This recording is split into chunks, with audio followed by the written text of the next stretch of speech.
Un œil sur les médias et on commence avec la Syrie et Alep-Est. Les témoignages qui parviennent via les réseaux sont glaçants. Alors on va découvrir quelques-uns de ces témoignages, mais avant cela, on commence avec cet édito publié sur le site du Monde. C'est l'article le plus partagé sur les réseaux sociaux aujourd'hui, en tout cas parmi les articles du Monde.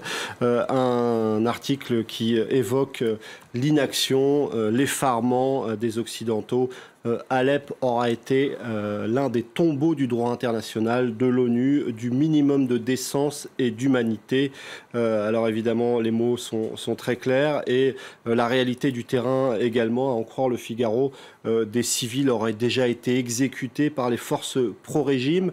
Alors ces informations largement relayées dans les médias occidentaux, ce n'est pas forcément celles qu'on retrouve sur les sites pro-russes comme Sputnik, qui évoquent assez peu le sort des civils, mais qui préfèrent s'arrêter sur ce genre d'infos selon lesquelles les combattants utilisaient écoles et hôpitaux comme dépôt d'armes, alors que cet autre site internet, The Moscow Times, lui, évoque une campagne russophobe de la communauté internationale. Alors ces éléments qu'on pourrait assimiler à de la propagande sont parfois repris, relayés par des élus, notamment des élus fillonistes, nous explique le site du Huffington Post.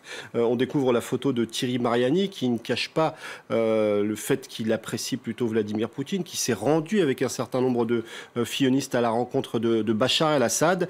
Et lorsqu'il s'agit de scruter l'actualité, il a des doutes à géométrie variable, nous explique le site du Lab, parce qu'il explique que ces éléments d'information communiqués par l'ONU sur le massacre de civils sont à prendre avec des pincettes. Par contre, il n'hésite pas à relayer sur son compte Twitter des articles de Russia Today, notamment avec ces images de prétendues liesses dans les rues d'Alep.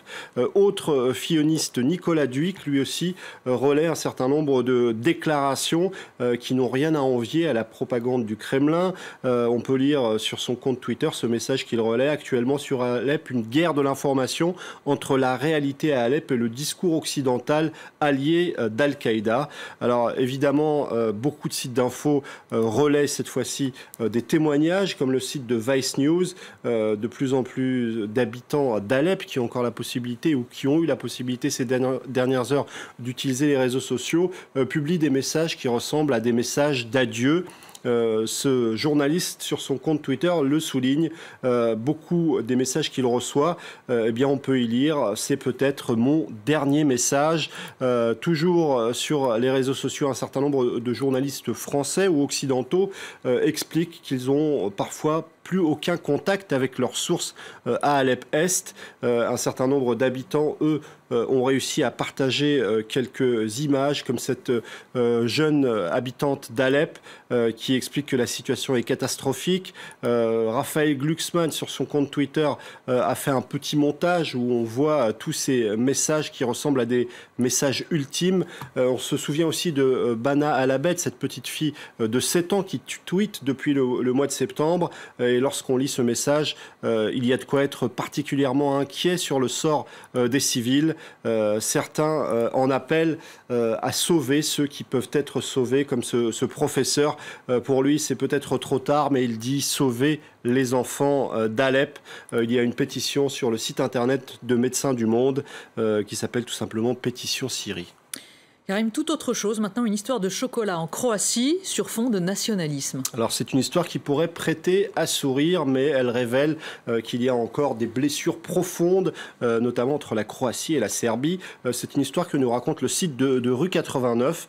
Il y a quelques jours, la présidente de Croatie s'est rendue dans une école pour une petite opération de communication sans danger, pensait-elle. Elle est allée à la rencontre des enfants, elle leur a offert une photo et aussi un peu de chocolat. Et quelques heures plus tard, un journal local a relayé un message sur Facebook qui disait la colère d'un père de famille qui s'est aperçu que ce chocolat était de fabrication serbe. Alors l'affaire a pris une ampleur assez incroyable sur les réseaux sociaux.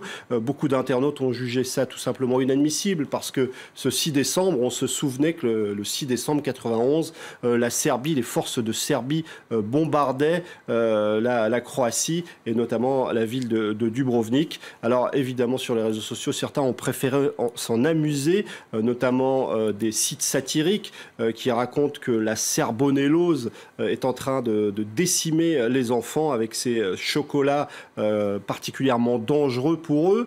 Certains ont fait des petits montages où on voit la présidente de la Croatie en train de céder à la tentation de ce chocolat serbe.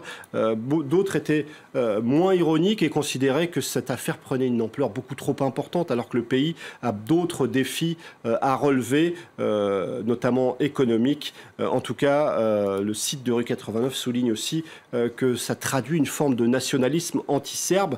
L'histoire pourrait paraître ridicule, mais elle en dit beaucoup sur cet ultranationalisme qui a tendance à se réinstaller dans le pays. Merci Karim Yaoui.